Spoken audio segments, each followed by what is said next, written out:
I'm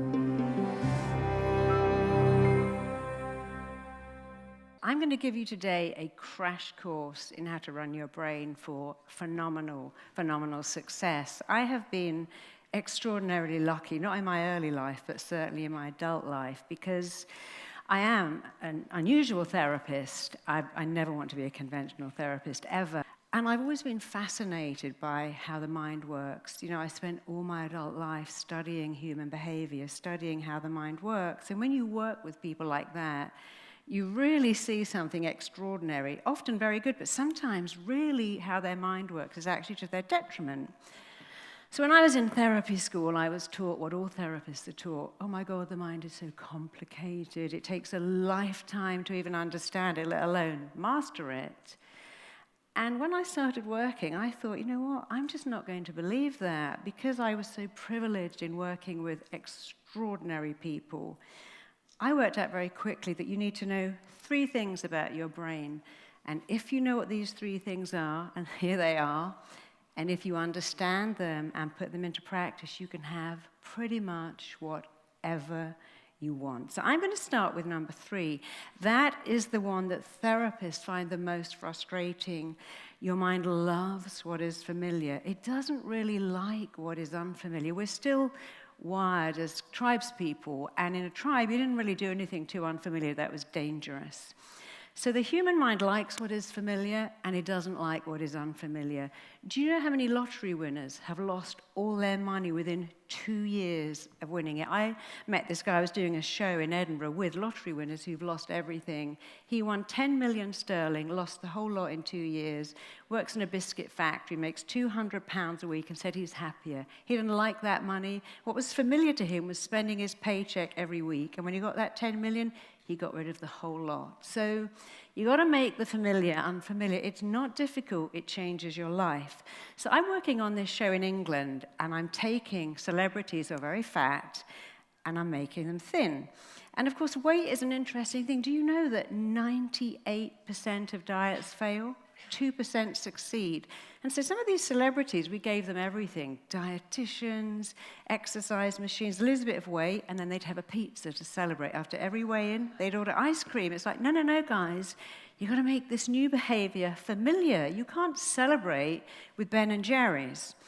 Anyway, the show is very good, and it got sold to America, and I got sold to America. Very exciting. So I've gone to LA. And my producers called me and went, I really need your help. One of our major celebrities, because in America they were bigger in terms of stars and they were bigger in terms of weight too. He said, he's having a meltdown. We're really worried he's going to walk off the show. If he walks off the show, we're kind of screwed. So go to his house today and do whatever you can, keep him on the show. I'm like, I'll go now. He's like, what kind of car have you got? I'm like, I got a Mustang. You rented it for me. Thank you. He's like, okay. You cannot put that Mustang outside his house. You can only have a Porsche or a Ferrari or a Jaguar outside this house. So don't even put it on the street. That will wind him up. Put it around the corner. So I'm driving along to Beverly Hills in my, I thought, very cool Mustang. And I turn up at this like massive, extraordinarily stunning house. I knock on the door. He lets me in. He says, I don't know why they sent some Brit here to sort me out. You know, I've been in every rehab, I've seen every therapist. No one can help me. I'm like, let me see what I can do. And then he said to me, you have the look of my third wife. Something about you reminds me. She was such a disappointment to me. So I'm like, this is an amazing house. Wow, we went, I hate this house. I'm leaving, and I hate my neighbors. I'm moving. So I'm like, okay. And then I notice he has a BAFTA, and I'm like, you have a BAFTA? He went, do you know what a curse it is to get a BAFTA? Every time I make a film, I'm expected to get another BAFTA. So I'm like, you know what? I know what's wrong with you. He's like, really? What? I said, you just don't think you're enough, do you? Oh, wait, this is already up for you. You do not think that you are enough. And considering how cranky he was, his big tears started to leak out of his eyes. He said, do you think that's true? And I'm like, come on, I know it's true, and so do you. I mean, look, you can't have a car on your drive unless it's a Porsche. You've had 4 ex-wives that have all disappointed you. Your BAFTA is a curse, and you don't like this amazing house. But anyway, look, tell me about your life. So he's now quite mellow, and he's telling me his life. He's raised in a trailer park. They have no money. His dad's a construction worker. When he can get work, the mum works as a night nurse for more money, and they're pretty much dirt poor. And because the mum's working nights every day, he cooks his dad a construction worker's dinner of meat, vegetables, potatoes. And he has this weird stuff I've never heard of called saps, which is milk soaked in bread. And I'm like, did your dad ever share his food? He went, are you kidding? He would share that with a dog before he even gave me his leftovers. I'm like, well, there it is. If your own father doesn't like you, if you don't even get the same food that you cook from, if he prefers the dog to you, none of your needs are met. Now, children must idealize their parents. That is the fact. You have to idealize your parents. And when your parents are wrong, you can't ever get that, so you think, I'm wrong. So what you've done is very common. I'm not enough. That's why my parents treat me like this. I'm going to get better, and then they'll be great. And that is the driver that has made you extraordinarily famous and successful. But guess what? You still think you're not enough. And all this stuff is never going to help you because you don't feel enough. So if I was a doctor, I was diagnosing you. Here's your diagnosis. You don't think you're enough. And here's your prescription. I want you to say it every day in the shower, I'm enough. What else are you going to say in there? Oh, I love the smell of this Jo Malone shampoo. I'm enough. You say that over and over and over again. So he's quite up for it. So we've gone around his house, and I've written on all his mirrors in big lipstick, got a lot of lipstick with 4 ex-wives, I'm enough. I said, just say it, say it, say it, think it. So I've written it, and I've taken his phone, and I've put it on his phone alerts every morning, every night. It pings with, I am enough. Anyway, he stayed on the set, and we've done a little bit of work. And then I've had to come back to London because I'm doing both shows, 6 weeks here, 6 weeks there. 6 weeks later, I'm back on my set, and I'm going onto the studio. I'm on the lot, and I'm walking to the recording studio, and I see someone only about as far away as you.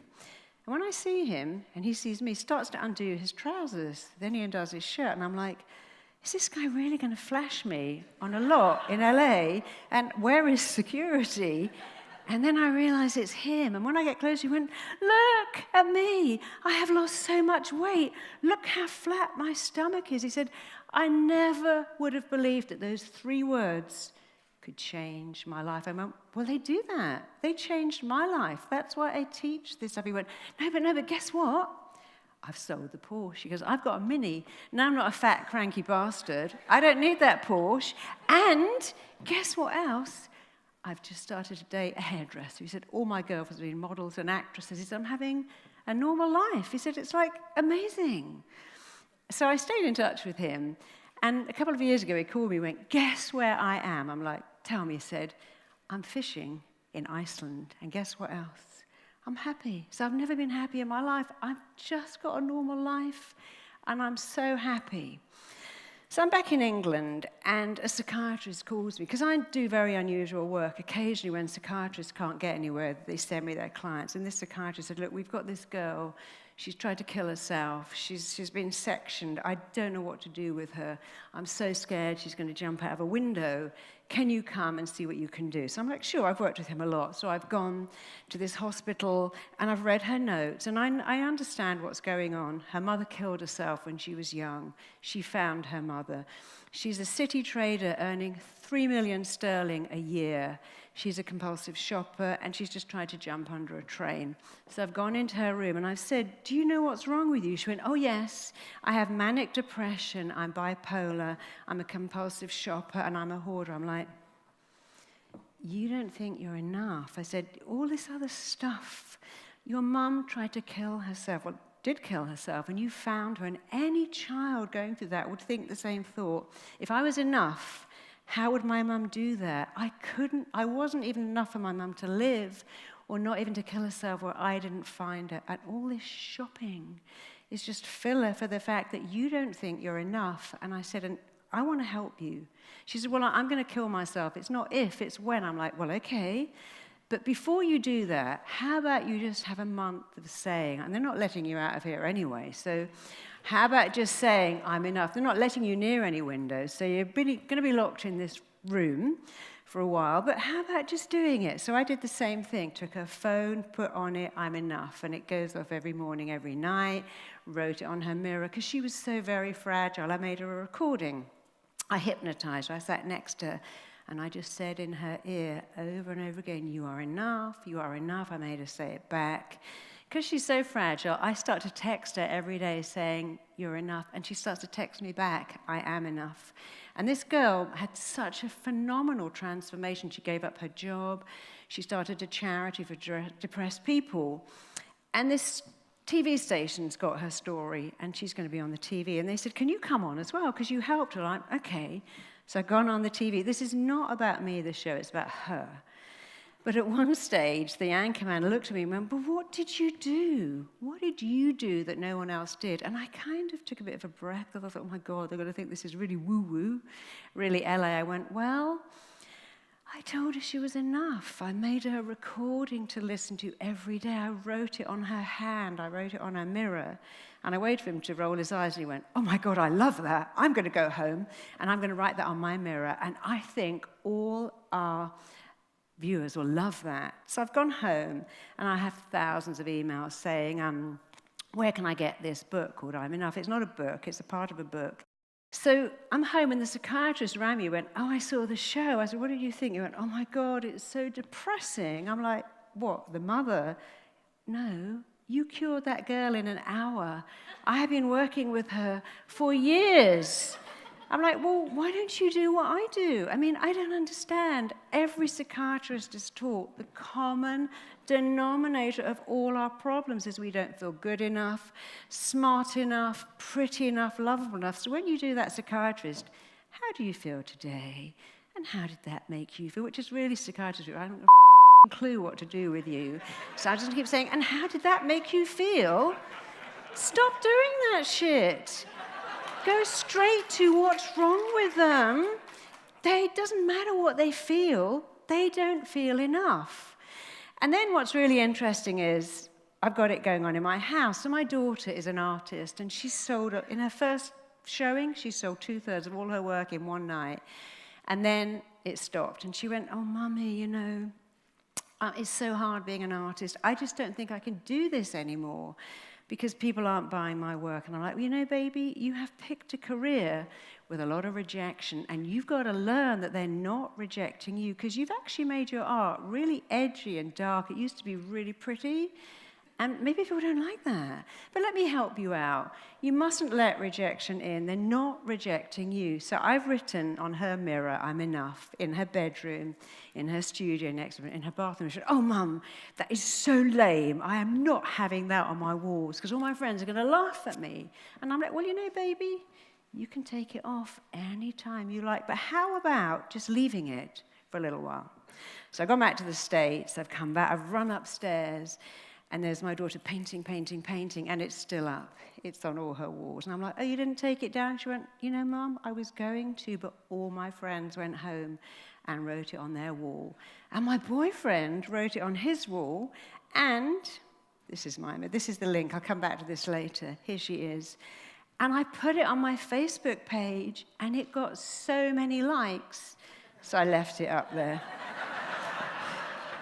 It's still up there now. So now I've got this plumber in my house, and he's going, what's all that on your wall? What is that? I'm enough. And I went, well, you know, it's my little philosophy. Changing the world is a big ask, but I want to change people. And the way to change them is by making them feel they're enough. And so he went, my son, he said he's so angry all the time. He said he's a bit of a nerd. He hasn't got any friends, and I don't know what to do. Shall I go home and write that on his mirror? I'm like, no, because you are dorky, stupid dad. Never do that. Write it on your fridge in big fridge magnets, and write it on your bathroom toilet mirror downstairs, or if you have a hall, write it there. Anyway, 12 days later, he's back with my plumbing part. I've never had a plumber more keen to get back into my house. He's not going to rip me off, and doesn't even go. He said, oh my God. He said, that's like so weird. He said, he's still a nerd, but he's a happy nerd. He's joined some nerdy club, and he's got some nerdy friends, and he's not angry. He said, but even more weird, my wife, who's going through the menopause, was so sad. She says that every day. He said, now it was, I want to write it on the mirror of every bathroom I'm working in. I'm like, no, you really can't do that yet. Maybe one day. So this I'm enough, it really changes people. So a lot of you in this room, you're interesting people. Creative people are very, very suggestible. It's a huge gift when you understand that if you're creative, you're suggestible. Whatever you tell your mind, it believes. And unfortunately, a lot of my clients are rather like the Philip Seymour Hoffmans, the Heath Ledgers, the Robin Williams of the world, that think they're not enough and give themselves really, really bad suggestions. So I'm sure some of you are going, hey, Marisa, I'm way ahead of you. I have known this for 10 years. I know I'm enough. I don't need this stuff, which is great. What about your children, your wives, your husbands, your staff, your friends, your family? They really need this stuff. So last month, I got this very interesting job. Condé Nast said, fly to Paris. We want you to speak to the editor of every single Vogue and every Vogue Traveler and all our magazines about why magazines aren't selling. It's like, oh, that's not really my remit, but hey, whatever. So I've got on Eurostar, gone to Paris, and I'm going to tell them the truth. Do you know why magazines don't sell? Because you make women feel they're not enough. And while fashion is all wonderful and lovely, and I'm the first one to go, I love my Prada handbag, you could do so much more by meeting someone's emotional needs. So anyway, they're in the room. I'm giving my talk. I'm not quite sure how they're going to go for it. But what's happening is, I'll come back to this in a minute. As I'm putting up my slides, they're all getting out their cameras, and they're all taking pictures. And I'm telling them this story. I gave a talk for Ernst & Young, and when I finished, I said, any questions? They went, yes. Could you come back and give another talk as soon as possible? I'm like, sure. So I've gone back, and this woman has run up and went, oh, my God, you changed my life in 10 minutes. And she said, look what I've got on my hand. I'm like, is that pen? She went, no, it's a tattoo. I've had it tattooed on my hand, and it's changed my life. So all the Vogue editors are taking a picture of this. And I said the same thing to them. Actually, there were some guys in the room. I wasn't expecting that. And I said, look, some of you probably are enough, and you've got everything, and you're at the top of your game, and there's a CEO of Condé Nast. I said, but you have the same thing. You have daughters, you have sons, you have family members, you have people that need this stuff. So even if you don't need it, do it for them. Anyway, when I finished, that was so awesome. They said, we're cancelling the whole day, and we're taking you out to dinner. And they didn't even put on the next speaker. They did put him on the next day. And the head of Condé Nast said, you know what? I'm so glad you said that. He said, because I am okay. I've got everything. I'm happy with my two daughters. They come on shoots. They meet top models. He said, the eldest one is already beginning to show signs of anorexia. I am going home. I am so invested, and I'm enough. I'm going to put that on their walls. I'm going to have a piece of art commissioned. Of course, the head of Condé Nast would have a piece of art commissioned, and it's going to say, I'm enough. And I went to see one of my clients in Spain recently, and she knows she's enough. She's got everything. She's beautiful, lovely, spiritual, got a great company. I've walked in her office, and she has a bank of computers, and everyone is twinkling with this screensaver saying, I'm enough. And she said, you know what? I put that on there for my staff because they're all like young girls, young women. But actually what's happened is they're better employees. They're also content. They don't seem to have time off sick. So it's become a win-win. So how many of you can actually put your hand on your heart and go, yeah, maybe somewhere I don't feel enough? You see, we're all born knowing we're enough. When I used to take my little baby out in her pram, I'd go, oh my God, your baby's so cute. And she didn't go, don't look at me, I'm having a bad hair day. I have these triple knees, and I got a dirty nappy. She would kick her little legs and smile, because when you're a kid, you know you're enough. You get a round of applause when you pee in the toilet. You blow your nose, you go, oh my God, he can blow his own nose. You say the word cup, they go, he's a genius. He just said cup. And then you go to school. And my daughter's gone to this private school. She's come back, she said to me, Mummy, what is a waste of space? I'm like, where did you hear that? She said, my teacher said I'm a waste of space because I couldn't draw a circle. Okay. A couple of weeks later, I'm taking her into school, and she said, Mummy, you see that little boy? He can write his name in a box. I can't do that. I'm like, baby, your name is Phaedra. The P goes down, the H goes up. It's a beautiful, unusual name. His name is Sam. In a year, everyone can write their name in a box. Who cares? You're a beautiful artist. You're clever. You're funny. Do not compare yourself to someone who can write their name in a box called Sam. But that's what schools do. And that's what you're up against. So how many of you here are willing to write that on your mirror? You see, this changed my plumber's son. Thank you. Let me see the hands again. How many of you are going to do that, not just for you, but for someone else? You know, you hear that saying? If you make a difference to one person, your life has meaning and purpose. And if you do that, you're going to make a difference to so many, many people. So your mind doesn't care what you tell it. It believes everything you say. So let me just go back to this lemon. Okay, let me show you how your mind is. Your mind doesn't care if what you tell it is right or wrong, good or bad, healthy or unhealthy. It lets it all in. So here's a lemon, big, fat, juicy lemon. Imagine you've got this in your hand. Put everything down. Put your hand in front of your mouth. Close your eyes. I want you to imagine you're breathing in this wonderful lemon. It's like, oh, that great lemon smell. And you're squeezing that lemon. Open your mouth. Cram that lemon into your mouth. Start sucking it and biting it and chewing the flesh. Suck out that flesh and chew it and bite it. And you all know what's happening. Your mind's like, oh my God, you're eating a lemon? That's really damaging to tooth enamel. Let me wash that away.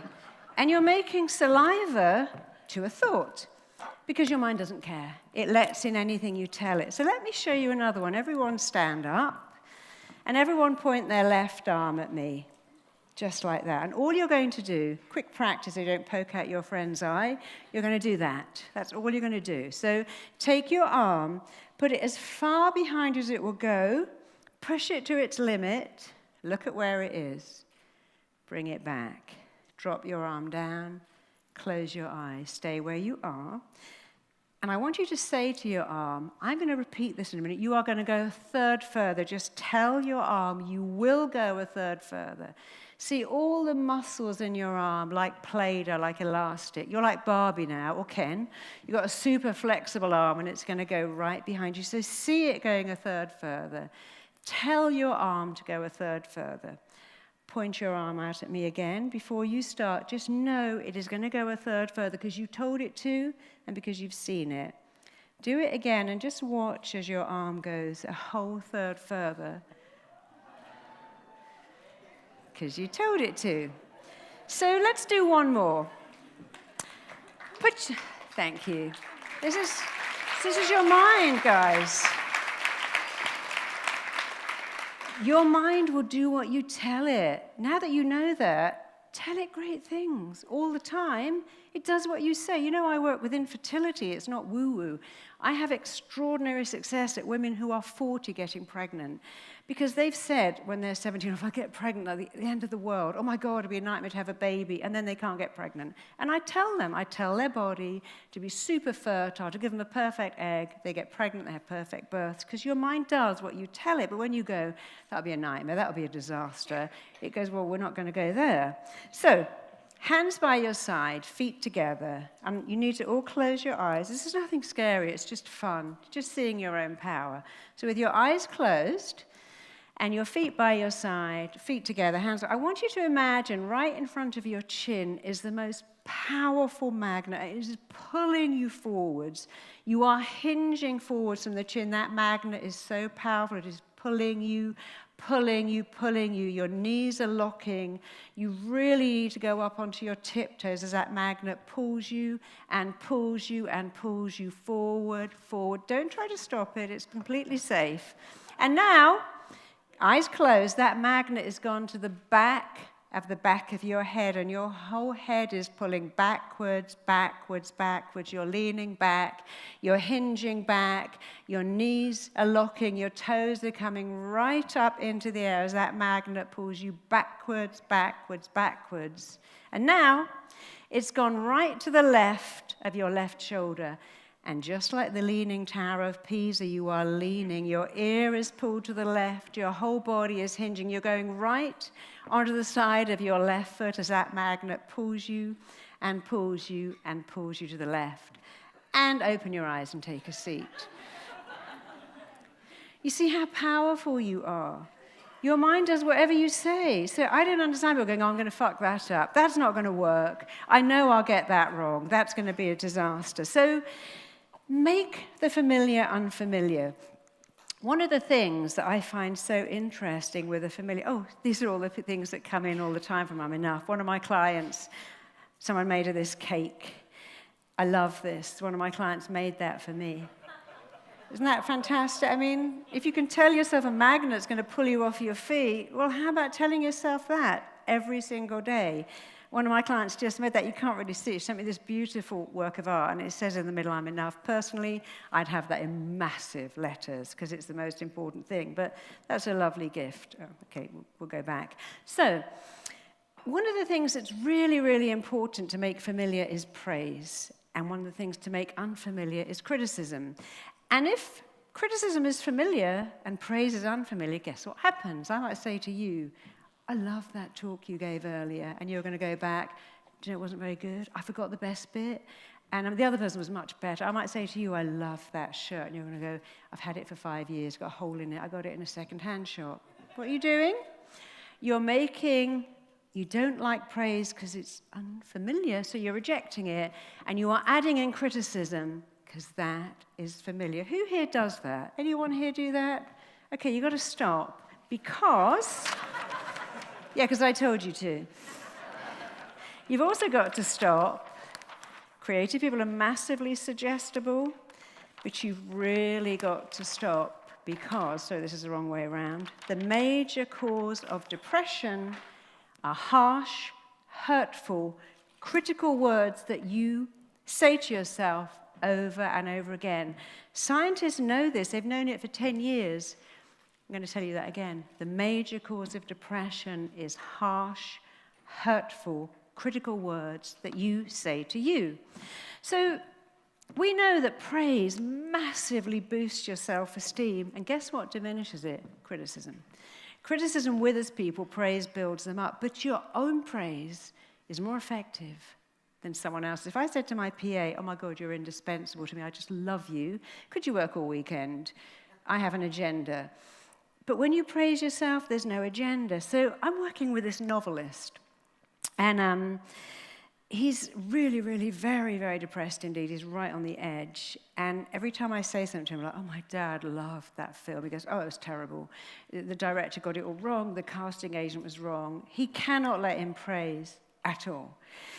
And his story, so when he was 17, he was in love with this girl in his village. She was in love with him. His parents wanted to move 300 miles away. He didn't want to go. And the girlfriend's parents said, you can come and live with us because she'll be heartbroken if you move. And his parents said, if you move, we will never speak to you again. So he moved. They cut him off at the knees. They didn't even give him an address or a photo. They never saw him.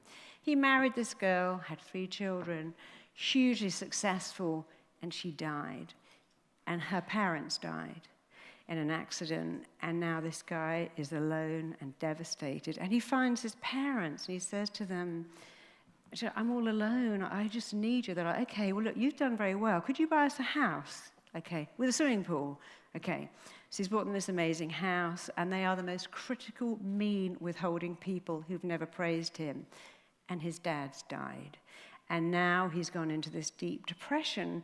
And I understand that because he's never got praise. So I'm talking about this missing thing. And I've said to him, listen, what do you want? What did you want your dad to say? And I knew what it was. He couldn't even say it. So I put my hand on his shoulder and I went, you are a good son. His shoulder started to shake. He started to shake. He cried so much. He couldn't even hear me. So then I went, listen, let this in. You are a good son. Your dad is never going to tell you. The fact that he's dead is irrelevant. He wouldn't say it when he was alive, but you say it. So I'm now making him say, I'm a good son. I'm a good son. I can't even tell you how it transformed him. So how many of you here have got a missing part. Something, some teacher, parent, ex-girlfriend, boyfriend, someone has never said to you that you like to hear. And it's all pretty much the same stuff. I'm a good kid. I'm a loving person. I'm clever. My teachers always told me I was stupid. And I let that in, and now I don't let it in. So, and I thought I was hideously ugly too, but it doesn't matter because you can change. So everyone close your eyes, and you're going to say out loud what it is you want to hear. No one's listening to you because we're all doing our own stuff. So I want you to say it. I am. Say it out loud right now. Make it familiar. Okay, I want to hear you. Say it louder. Keep going. A good person, a loving daughter, a fantastic employee. I don't care what you say. Finish the sentence. Keep going.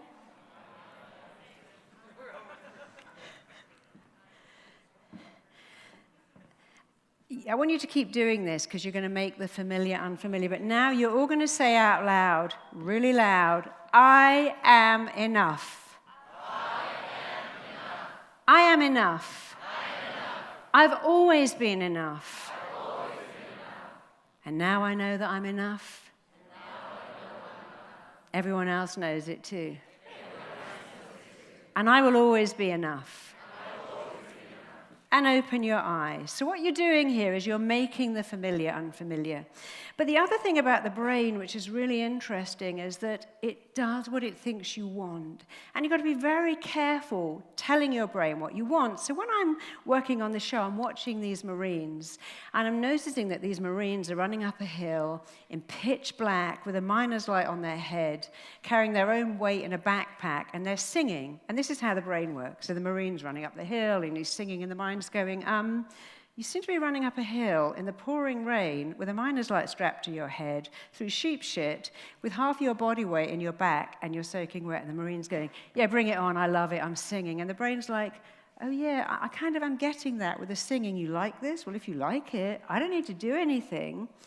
But, of course, the celebrity is like, if you think I'm going out in that rain with a miner's light on my head, you are insane. If you think I'm exercising in the rain, you're mad. So they told their brain they didn't want to do it. So you've got to tell your brain what you want. So what happens when you say, oh, God, I'm working so hard. I really want to have a day off. I'd love a week off lying in bed. Your brain's like, so this is you. I've got to work all weekend. I want a week off. I just want some time to myself. Your brain's like, you want time to yourself? Leave that with me. There you go. I've given you the flu. How cool is that? Now no one's coming near you. Because this is not communicating with your brain.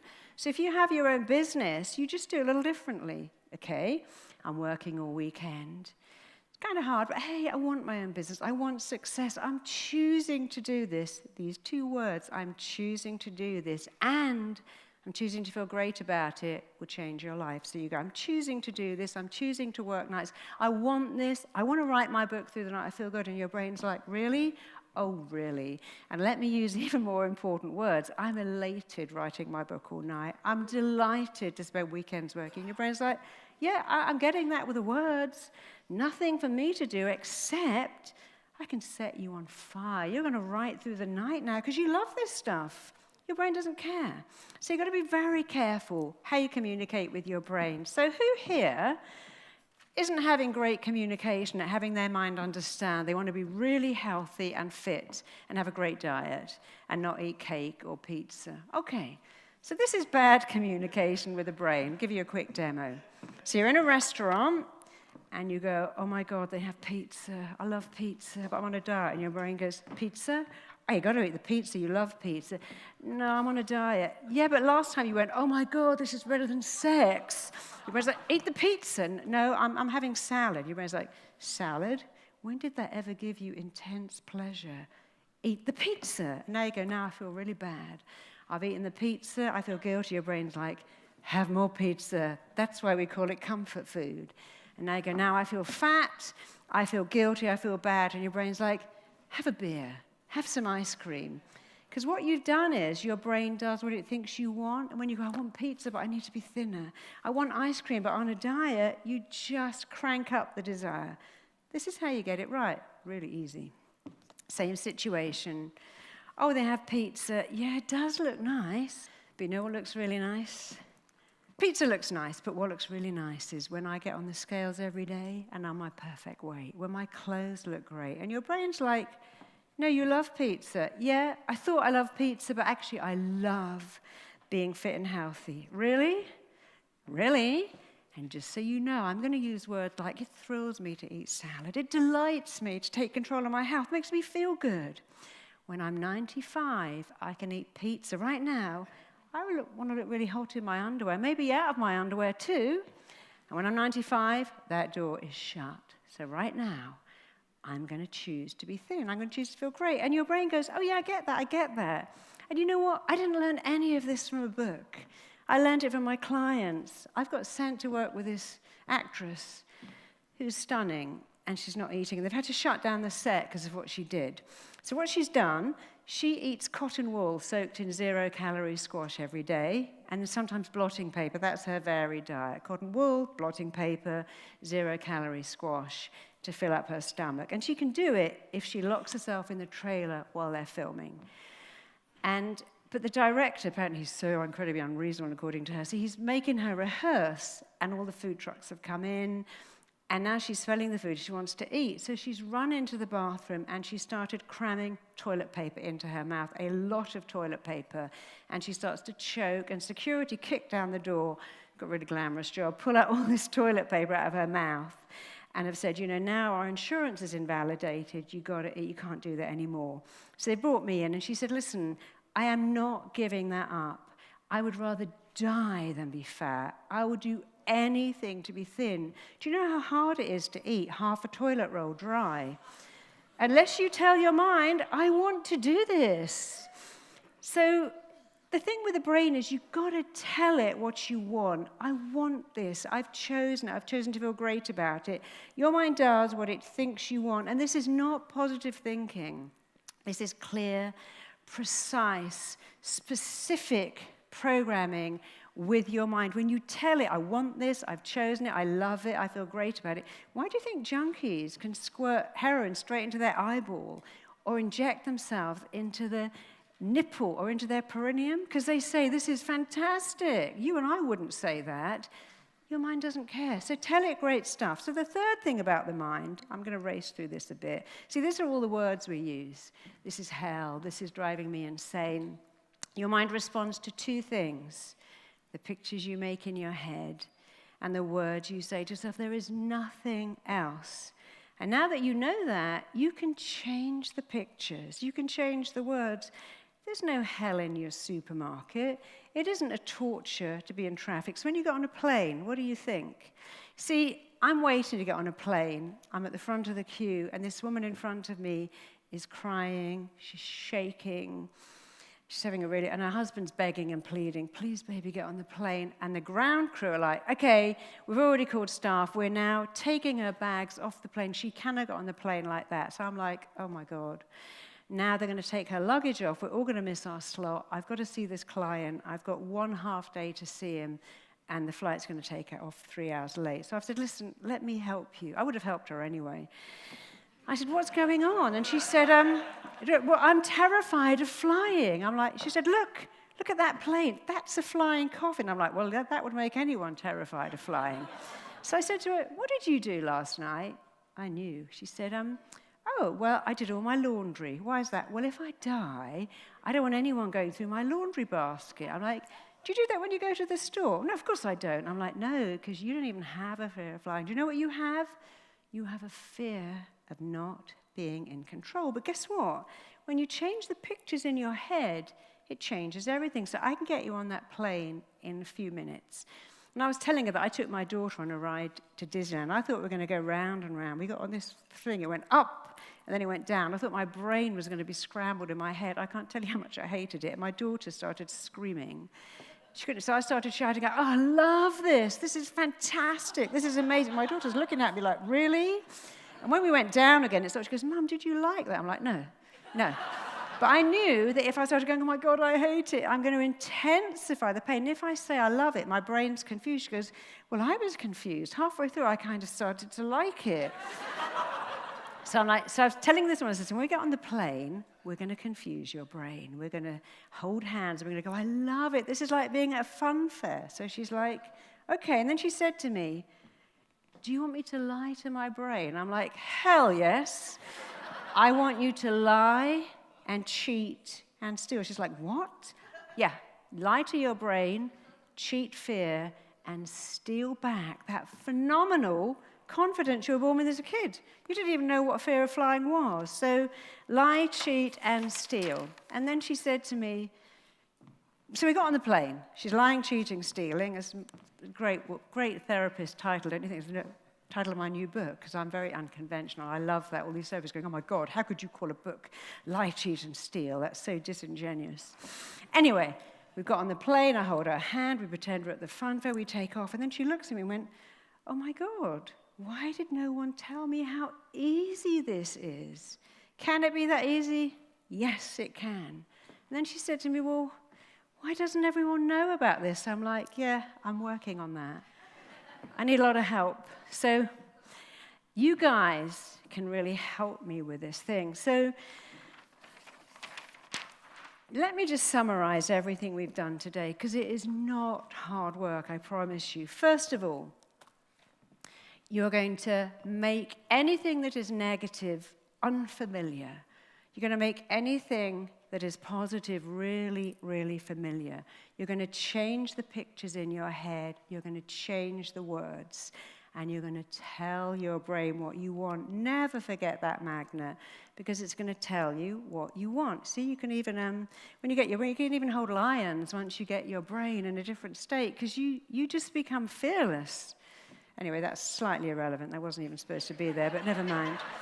So, tell your brain what you want. Make the familiar unfamiliar, the familiar unfamiliar if it's negative. Change the pictures and words in your head. And finally, use these words all the time. I have chosen to do this. I've chosen to feel great about it. And I'm enough. And if you just did the last two, if you only did the last two, that is so phenomenal. So I'm not going to tell you that this will change your life. Hell no. I'm going to promise you. I'm going to guarantee you that if you tell yourself you're enough, use those words, I've chosen this. Tell your brain what you want using really specific, detailed, up-to-the-minute, relevant words. You can have whatever you want.